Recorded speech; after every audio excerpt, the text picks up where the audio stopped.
Hello everyone, welcome back to Spararia YouTube channel.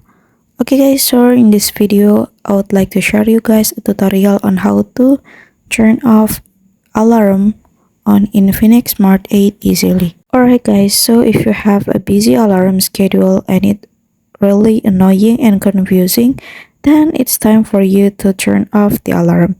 Okay, how to do that? Let's check it out.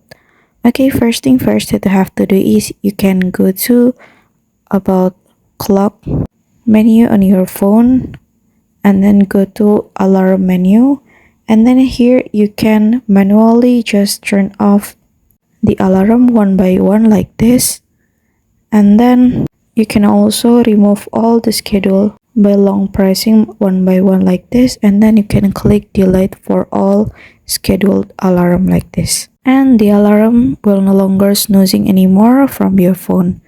Alright guys, so here's the tutorial on how to turn off the alarm from Infinix Smart 8, and don't forget to subscribe Spara YouTube channel and get notified from it so you don't miss another interesting video from this channel.